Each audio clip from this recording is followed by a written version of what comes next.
So hi, we're on the Good Noise podcast here with Cryptosis. We're going to ask them some questions today. I'm going to start. So what inspired you guys to start the band, and what does the band name mean?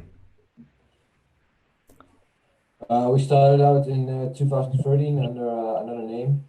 We were first called Distillator, and we changed the name in 2020 to Cryptosis, which for us means the hypnosis of technology, which for us means that the technology plays it's getting a much greater role, in humanity, and humanity is getting more dependent on it, and we think that in the future it will be even more than that. And it's a very interesting topic to write lyrics about, so we kind of put a name around it. Okay, I like that. That's sick. Yeah, it's really sick.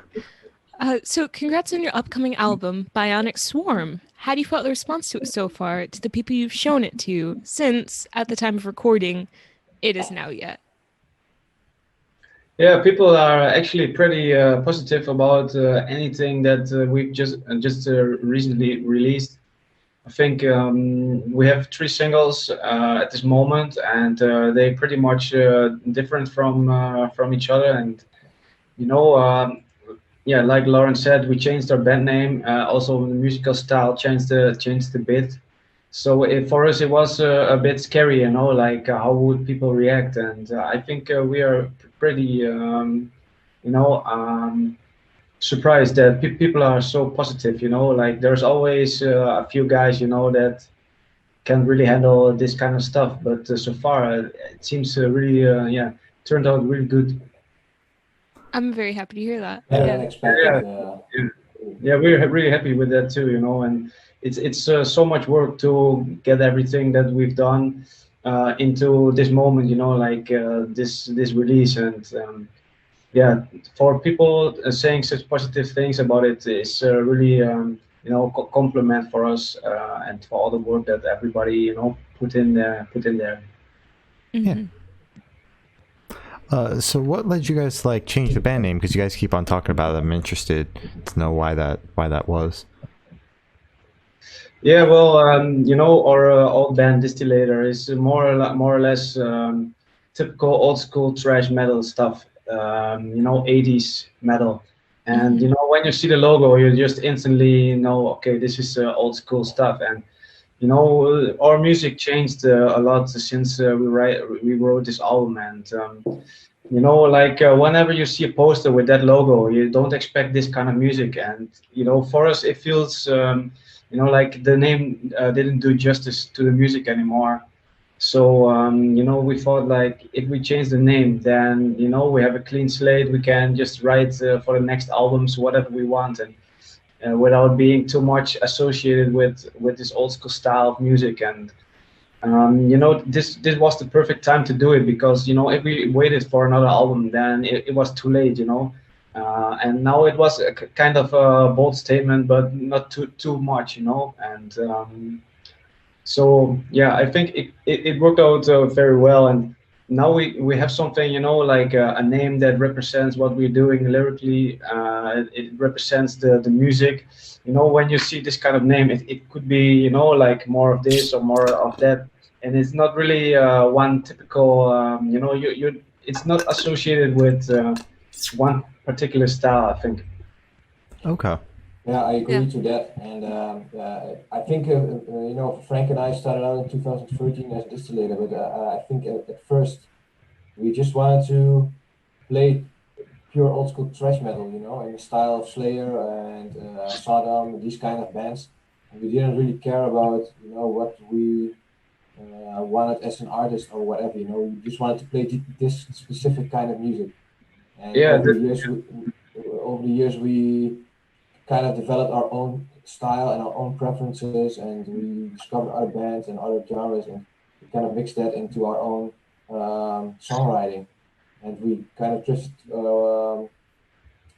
drifted away from this old school style, you know, yeah, it was just time. It was time for a change, and you know, it was a leap of it was a leap of faith. Actually, it was something that, you know, could go this way or that way, but it's turned out to be really good so far. So really happy that people, you know, accepted this change, you know, because for some people it was a really big change.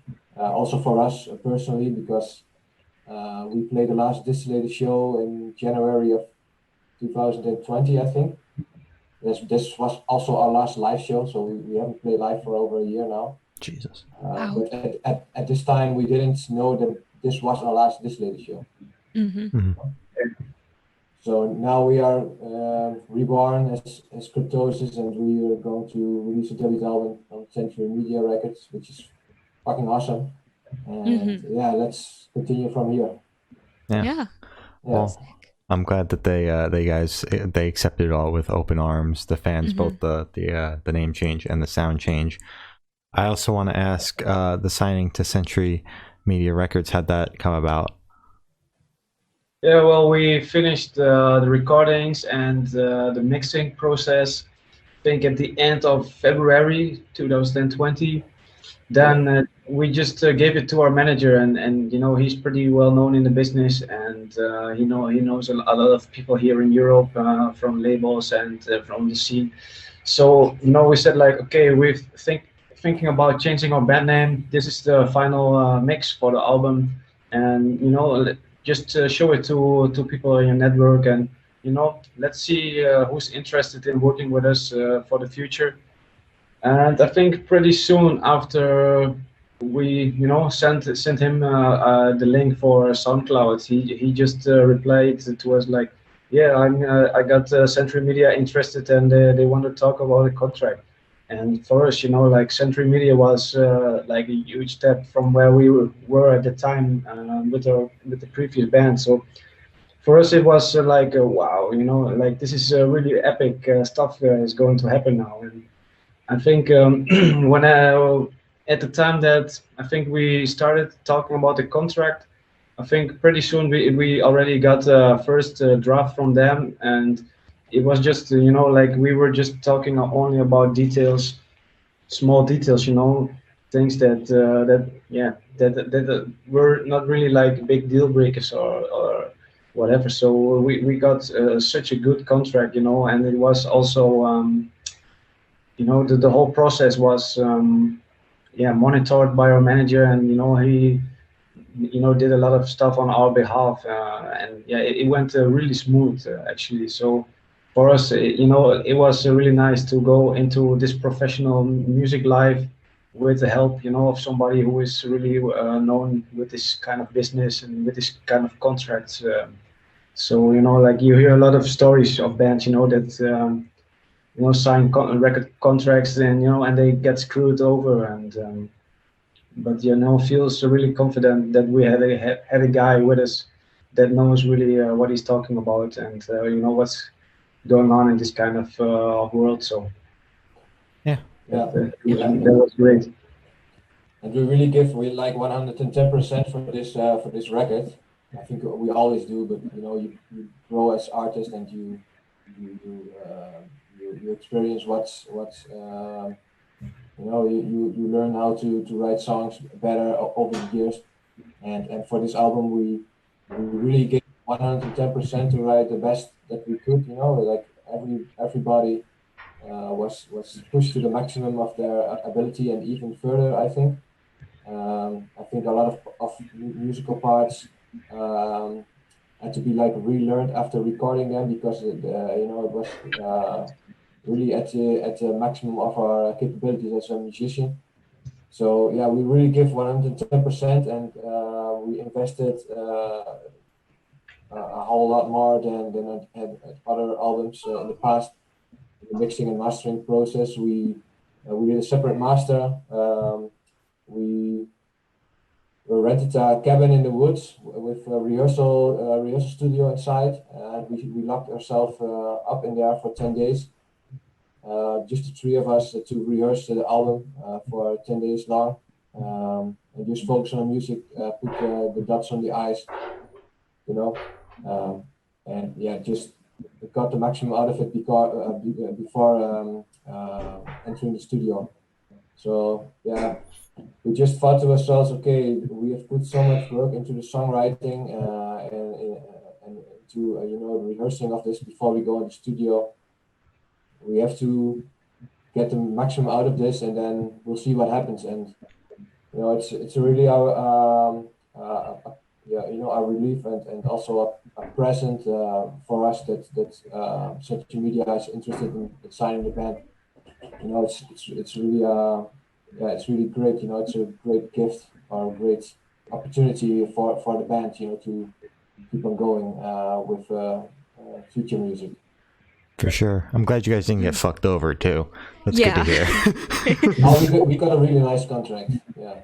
That's always good. We're really happy with that. Mm-hmm. I'm glad they're treating you well. That's yes. good. So you mentioned that you guys actually went to a cabin to write this album. That's crazy, and I always love hearing that artists and bands are doing that. Can you tell me how that affected your writing process, and will you guys do it again? Well, we didn't write the entire album there in 10 days. We have been working on it for 2 years. Oh, okay. Well, that's, yeah. It's like one song each day. No, but we studied it together, to get it more as an organic sound, and we had a few parts that weren't necessarily finished, or maybe were finished, but we thought could be better. Then we were there, jammed a little bit with it, and tried to make it better. But I think 95% of the material was already written before that. So it was just to to get, for example, if you're going to run a marathon, it just the last couple of months you're just going to get ready for it, and that's what we did in that 10 days, I think. Because recording process is pretty intense, especially for drums, and it was I think it was good, and we definitely, at least from my point of view, we definitely need to do that again for the next album if we are ready to record it. It was a really good experience, and it really helped us with team effort, but also in team building, because we have been on tour for many years, and we already knew each other pretty well. But those 10 days, it just adds up to that, and I think it will only makes you stronger as a band. I could recommend it to every band. Okay. Definitely. So you basically went just to kind of like polish off that album, basically. Yeah. Okay. Yeah. Mm-hmm. Yeah, we did also a little bit of songwriting there, but we make reproductions and demos in our own studio. So me and Frank, we have our own studio, and Marco, our drummer, as well. So we can make like small demos and send them to each other. Like, hey, I have this and this idea. We can use a drum computer, or we have the ability to, how do you say this, the possibility to record guitar, bass, vocals, program some drums. You can just make like a musical piece, present like a full idea to the rest of the band, and they can give their opinion, or they can improve it, or give their input. And we work in that way, and we make we unfold these ideas in the studio, and cut some things off and paste some things there, and at the end it's a big puzzle, but then the song is ready, and then we went to the cabin in the woods to polish it, basically. Okay. So would you guys ever think about doing it like from scratch, like just isolating yourself for months to write an entire record in a cabin in the woods, or is that out of the equation? Yeah. If that pays my bills, then yeah. Okay, that's fair. Paying the bills. Okay. That's fair. Yeah, we have to get some money too, to live. But if that was not, necessary, then yeah, definitely. Okay. Okay, Alright. I that's think fair. Metallica went into the studio for 2 years for the Black Album. Yeah. You know, it's like 2 years every day is like I'm going to work. You know, see you at 5. Yeah. You are in the studio the whole day. You know, that's kind of your work for 2 years long. Something like that would be amazing, but I don't think it's very realistic. Okay. That's fair. That's okay. Alright. So can you tell me where your headspace is at while you're writing this album? Yeah, well, maybe it's good to tell more about the way we write, because usually we take about a year to collect ideas, you know, like riffs, melodies, chord progressions, maybe ideas, you know, for I don't know, a lyric or a topic or an album title or whatever, and we just record it as a memo in our phones. And yeah, just like Lawrence explained, we just put it, you know, the best ideas, we put it in the computer and we work it out so that the others have an idea, like this is how it's going to sound like on the album. But then we maybe record like 100 or 200 of this kind of ideas, and you know, after that we're just going to, you know, try to make a puzzle and try to put it together, you know, as songs. So um, it's really the album is really, you know, written over the course of maybe 2-3 years, you know. So it's not really yeah, it's not really you know, like a fraction or a moment in time. It's just like a long process. And you know, in the beginning you were thinking about, okay, let's make an album that sounds something like, you know, maybe fast or progressive or whatever. But along the way you get different insights, you know, you get different ideas. Maybe you watch a movie, you know, with a really cool soundtrack, you get an idea from that. So it's difficult to say, you know, like what the headspace is for writing such a album, you know, in terms like it's such a big project. Mm-hmm. That makes Yeah. sense. Okay. I didn't know if you had anything to say, I Lawrence. agree. Yeah. No, it's really, you know, there have been lots of times where we record ideas, you know, when we were like completely wasted. For example, you know, or other moments that we are not wasted at all. But you know, it's sometimes like Frank said, you watch a cool movie, or you walk in the woods, or you know, you bike to your work and you think of something, and you know, it's okay, I have a cool idea in my head, and you stop and you grab the phone and record it, you know, by, you know, like mimicking it with your voice. Mm-hmm. You know, or at least you try. Sometimes you can't make anything up out of it, but then at least you tried. You know? Yeah. That happens a lot as well. Mm-hmm. But yeah, that's the way we work, and out of all these ideas, you know, like Frank said, I think it was 20 months or something that we collected ideas for this, and then we hit the studio. But in these 20 months, we I think halfway we started, you know, putting these demos together, and you know, like really making songs like, oh, Yeah. this is a really cool riff for a chorus, or this is a really cool melody for a verse, you know. Yeah. Okay. And we continue from there, basically. Okay. That's fair. You guys actually mentioned like when you were making this album, it's just like inspiration can come from anywhere. Like she said, like a soundtrack for a cool movie just from your head. So what band or artist influences do you think you can hear in this album, if any? Did you see any bands and you're like, ooh, I want to make something that sounds like that? Or did you just kind of come up with it? Today I was talking to an interviewer from Portugal, and I said, like, maybe, you know, if it's if I had to sum it up, maybe it's just like if you put, for example, Dimmu Borgir, Coroner, and Rush in a blender, and then, you know, something might come out which sounds a bit like us, but on the other hand, you know, people might think, you know, it's not true. I don't know. It's just yeah, it's just symphonic, progressive. and extreme. I think that's right. Yeah, but I think also, we listen to a lot of different genres. So we don't listen only to thrash. We listen to death metal. We listen to progressive metal. We listen to, um, like all kinds of metal. But we also Yeah. listen to like progressive rock. We also listen to electronical music. We listen to folk music, like Vardruna, for example. I think it's amazing. I listen to it a lot, but that's not metal at all. It's like, well, maybe it's known in the metal community, but it's folk music. Yeah, it's Mhm. So definitely not metal. Definitely, yeah, yeah. it's the ex-drummer of Gargaroth, but so it's somehow linked to that. But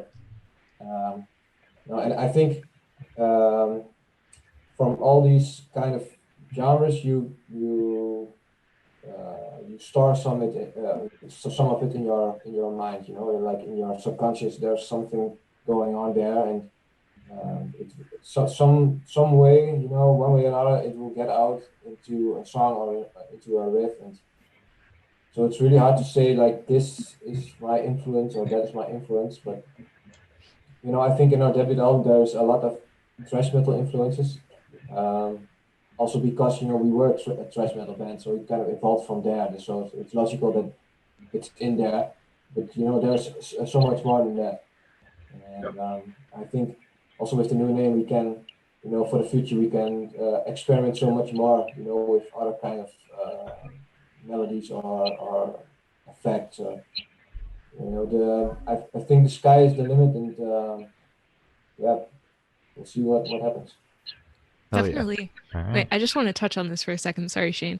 So you said you listen to folk. Do you think folk like influenced this album at all? Like, is there any part of it that kind of went into it that people might not have picked up on?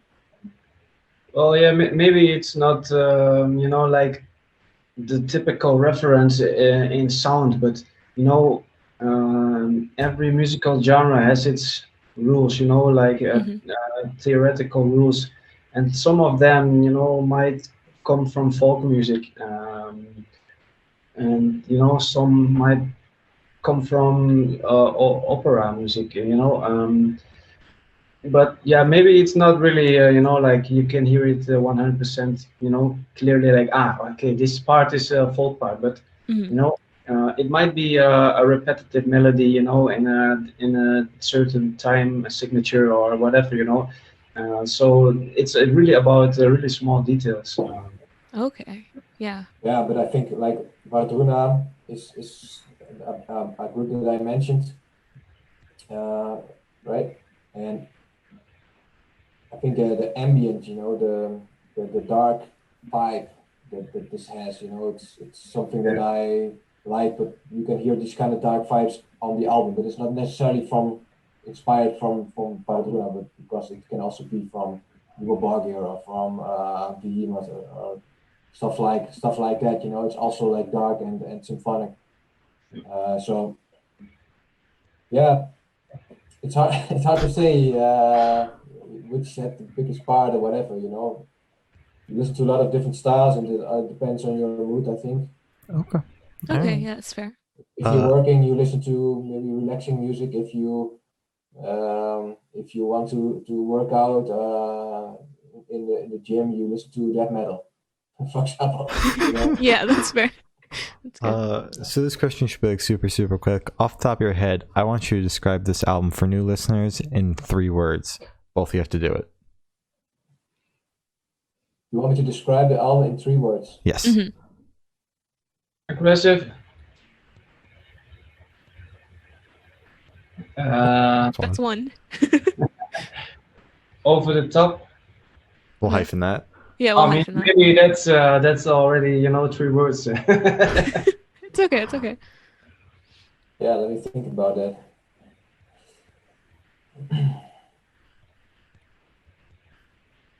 I think it's melodic, Yeah. extreme,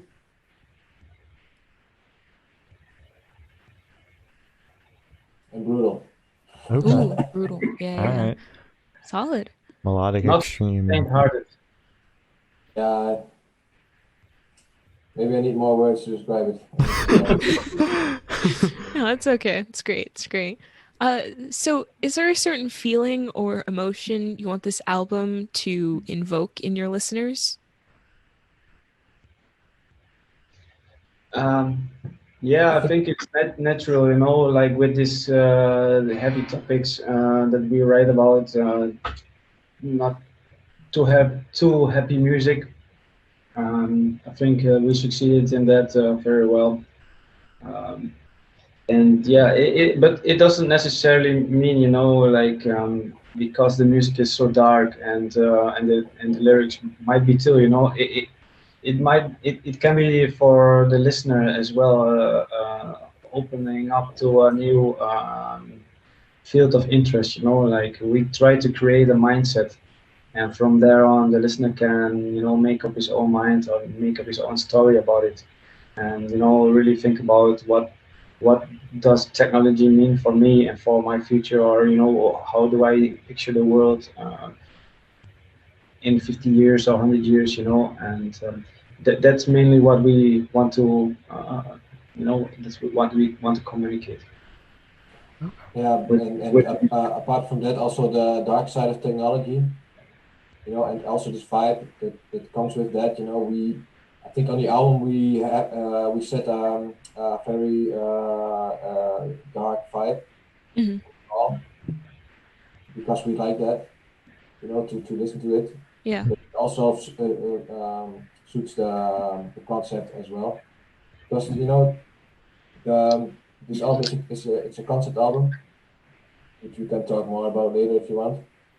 But, you know, it's about the future, and it consists of eight dystopian stories. You know, and I think dystopian already says enough, you know, because that's already dark, and you know, like without perspective or whatever. Hmm. You know, people can maybe there is perspective. You know, you can see it from a lot of different angles. Okay. And I think we want for the listener to basically find out for themselves what they think of these themes. Okay. Okay. Are Well, you gonna ask the same I question? I'm think thinking? so. Yeah. Okay, go ahead. Yeah. Since you brought it up, and I've been curious, could you talk to us a little bit behind the concept behind the record? Sorry? Oh, that was the question. The story for the record. Can you tell us a little bit about it?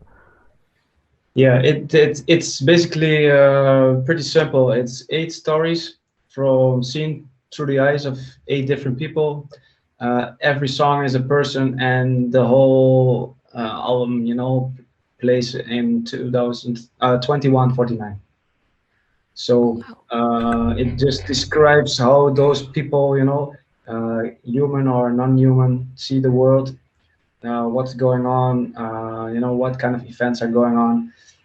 One song is about, for example, you know, like we think that hospitals are not run with people and doctors anymore, but just with machines. And then there is a counter movement that's not really, you know, they don't really agree with this kind of way, so they, you know, hack into the system of this hospital, and then, you know, a surgery becomes a bloody mess. That's just one song, you know. For example, Prospect of Immortality is about a girl that's she's put in a mental hospital, you know, with diagnosed with a mental illness, but she doesn't really agree to that. So the song is written more or less as a suicide note. And, you know, from her perspective, she just describes what's going on, you know, and she's being monitored like we are, you know, with social media, with our browser history and so on. And, you know, she's constantly trying to commit suicide and get out of this life, but, you know, the system prevents her from doing that all the time. So she's in a constant loop of life, and, you know, at the end of the song she's just, you know, like, did she finally figure out how she can do it, or is she just tired, of fighting and gave up. And so basically, they are two totally different stories, but they are just playing in the same time frame. And it just leaves a bit to the imagination, I think, of what can be, possible, and what kind of future we're heading for. Okay. Wow. Yeah, and I think we also got inspired to do this because of the series Black Mirror on Netflix. Mm-hmm. It also inspired us to write these kind of themes for our album, and but we gave our own twist to that. We put in a lot of fantasy, stuff that might happen in the future, because it's like 120 years from now. Anything can really happen. If you go 120 years back in time, people just discovered electricity, so to speak. So a lot can happen, and it's an exponential growth. Technology. If you go 10 years in the future now to 2030, you have a much greater growth in technology than if you would have done this between 1950 and 1960, for example. It goes faster and faster. So Wow. Yeah. I think the unimaginable is possible in the future, and it gives us a lot of how do you say this? It gives us a lot of freedom in writing lyrics and concepts for our future albums. We Yeah. can just let our mind loose and come up with the craziest, coolest stuff. But yeah, sometimes we like to give a realistic twist to it as well. Mm-hmm. Yeah. Yeah. Also, if you watch how many years old is the world today, many years. But technology is still something that's maybe it's not even 100 years old. So it's just really a small child compared to the grown up world. So it's just only we're only at the start of technology Yeah. at this moment in time. So it will be very exciting, about what's happening for the next 50 or 100 years, I think. Yeah. Mhm. Wow. I was going to ask, but you kind of already answered the question. You guys are planning on doing another concept album. Do you have any ideas right now? We're only doing concept albums. We've never made an album that was just like 10 songs put together on an album. Oh, It's just like 10 random songs. Okay. Yeah. we think that when you write a concept album, you can give it a little bit more depth Definitely. and meaning. Yeah. So definitely there will be another album there. Okay, good. Yeah, even as Distillated, we made 2 full-length albums and a split album. Mhm. And these albums, I think we made a demo. I think in 2013. It was the first release that we did in 2013 as Distillated, and this was just about the typical topics like war and drinking alcohol. I think Mhm. this was this was the first thing we did. But it was it started out as something it was like I think we didn't take it too seriously at the start. Yeah. But then it kind of got out of hand at some point. But the first record and second record, they were concept albums about the past and the present. And then the last one was about the future. We Okay. kind of made past, present, future. So it was like a 3-piece or belong together. It was like a continuing story. Yeah. We got into the future, and then we changed the name and keep writing about that. Yeah, it was always about concepts. Okay. That's sick. That's really cool. So where do you guys see the band in the next 5 years? Hopefully on tour. That'd be good. I would love to see you guys on tour, so that'd be good. That'd be really Yeah. good. A stage No, would be yeah. nice. just one stage would be nice. Yeah. Yeah, no, hopefully we can, we will be back on tour, or at least, doing stuff, with people, and, have a meaningful connection with the fans again, instead of only online. Yeah, I think we're going to write a new album as well after we have released this one, since we, got nothing else to do anyway.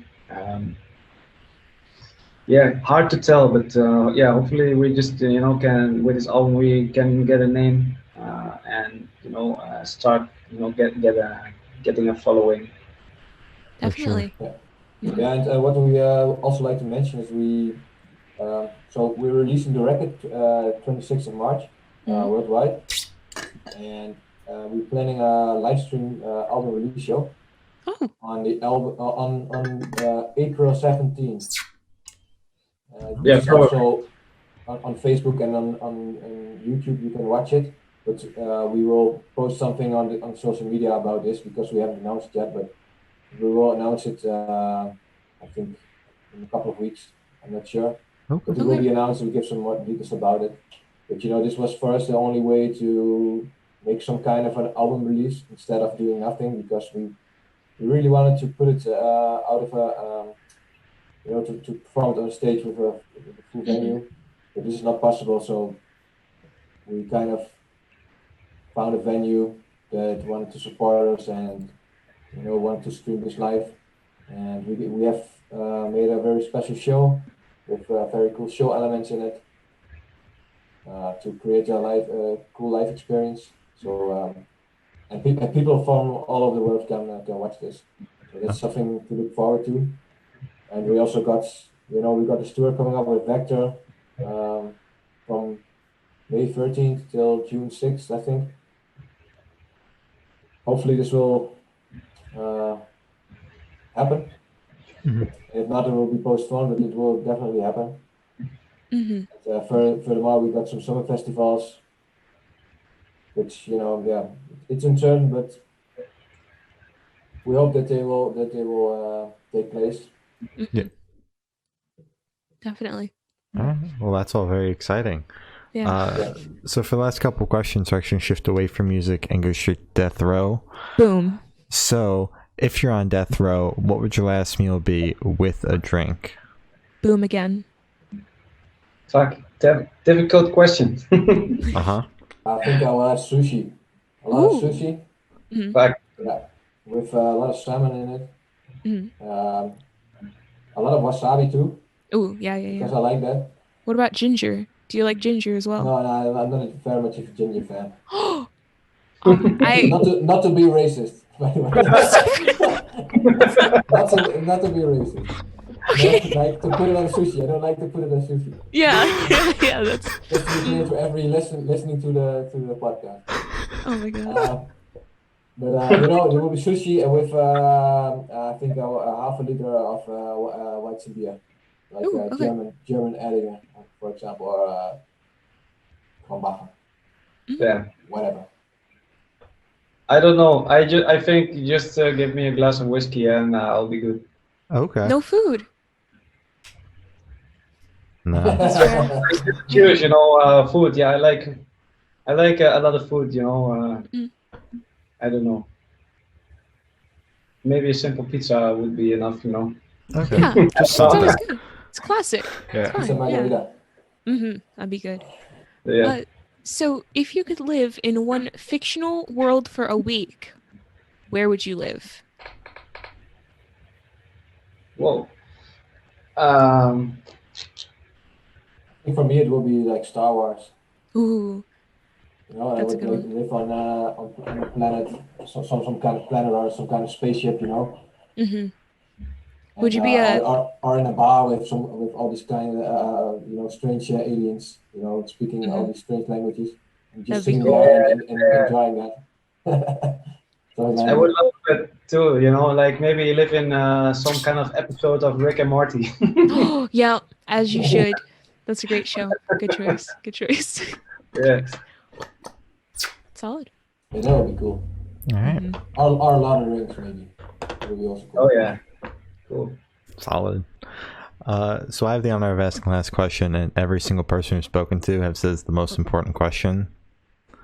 What's your favorite color? Black. Red. Black and red. Okay. Solid colors. Good choices. Solid colors. Great choices. Yeah. I think black is not a color, but it's still my favorite. That's fair. We're have starting to accept like the color black here, so it's okay. Yeah, it's because it's my favorite color, even if it's not a color. Yeah. Yeah, sure. So, Gloria stopped having that debate with everybody. That's a I'm shade. done. Um, Yeah. Nice. So, as I said, that's all the questions we have today. Is there anything that you would like to plug? Yeah, like I mentioned before, we are going to release a debut album. It's called Bionic Swarm. Will be out March 26th on Century Media Records. It will be available in the USA. It will be available in Europe. I think it will be available worldwide even. We're going to perform our album release show April 17th, also on YouTube and Facebook. And we would like to come to the USA in the future, do a US tour, hopefully with some cool band out there, and yeah, hopefully meet some American fans there. And we hope to see you guys there too. And Definitely. if you come to the show, are you planning to? Then just give us a message, and we'll put you on the guest list so we can have some beers and have a party. Hell yeah. All right. Solid. All right. Yeah. Well, thank you for sitting down with us, guys. It's been Cryptosis and For the Good Noise podcast.